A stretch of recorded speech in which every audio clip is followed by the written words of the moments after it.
Chers amis, bonjour. J'aimerais vous faire partager des moments assez extraordinaires qui viennent de m'arriver. Il y a des années, je n'avais pas retrouvé mon ami Gérard Guidi. Chacun de nous était sur les chemins de la vie, les chemins de la vie, de la beauté, chacun dans son métier. La dernière fois, c'était pour des stages de visagisme à La Réunion avec des coiffeurs. Et là, je le retrouve avec un immense projet qui est en fin de construction, la clinique esthétique de chirurgie plastique de l'océan Indien. Depuis 48 heures que je suis là, je vais de découverte en découverte. C'est comme un rêve inconscient que je vois réaliser des professionnels de la chirurgie, chirurgie dentaire, chirurgie plastique, chirurgie esthétique, travaillant tous dans un même espace de beauté au service de l'être humain, dans un cadre naturel, des pierres venant de Bali, un magnifique décor puriste, très pur, très simple, avec des clientes qui rentrent à la recherche de leur image. Et tous ces chirurgiens unissent leurs efforts pour chacun dans leur domaine, construire l'image personnelle de beauté intérieure de chacune de ces clientes. Ils ne sont plus séparés, chacun dans leur département, ils travaillent tous ensemble, et tout cela dans un climat d'immense gentillesse, d'un naturel extraordinaire, d'une merveilleuse simplicité, et en même temps d'une grande précision technique. Je pense que cette clinique de l'océan Indien est amenée à devenir un exemple, un phare où il y aurait une synergie des compétences professionnelles. On ne va plus s'occuper de l'acte chirurgical qui est d'une haute perfection, mais du résultat final.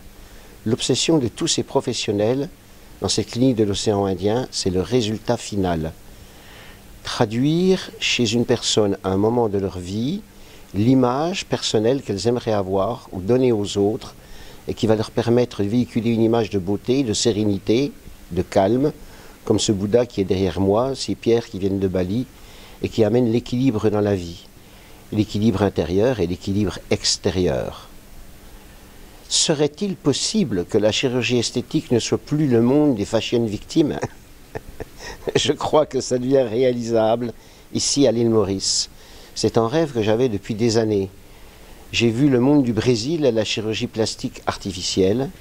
Et là, je vois de mes yeux, la chirurgie plastique à dimension humaine, simple, naturelle, avec des services partiels repris sur des zones du visage ou des zones du corps, ou comme un peintre par des petites retouches. Des retouches infinies mais très intelligentes au bon endroit, amène une image finale de beauté, d'équilibre et de naturel. Les asymétries des visages sont respectées, les expressions, les lignes de force. On ne travaille plus les rides, on travaille les lignes d'expression. J'ai vu ce matin des chirurgiens travailler dans le lifting vertical, le lifting des diagonales, accentuer une force, rechercher la texture de la peau pour trouver le bon équilibre. Qu'il n'y ait pas une trop grande tension pour ne pas avoir un lifting artificiel, mais un lifting naturel. Une fois que la peau est posée dans sa nouvelle dimension, elle est posée naturellement. Quel merveilleux travail! Sommes-nous dans un travail technique ou dans un travail de beauté? Je pense que là, nous ouvrons les portes de la beauté totale et de la beauté personnelle. En conclusion, moi, en tant que spécialiste du visagisme dans la coiffure de la beauté, je me rends compte que nous sommes tous au même service. Le diagnostic, hyper personnalisé, la réalisation avec une grande technicité et le résultat final où le professionnel ne pense pas à lui, mais a fait complètement de l'empathie avec l'histoire personnelle de la cliente. Quel fantastique métier et quelle belle histoire!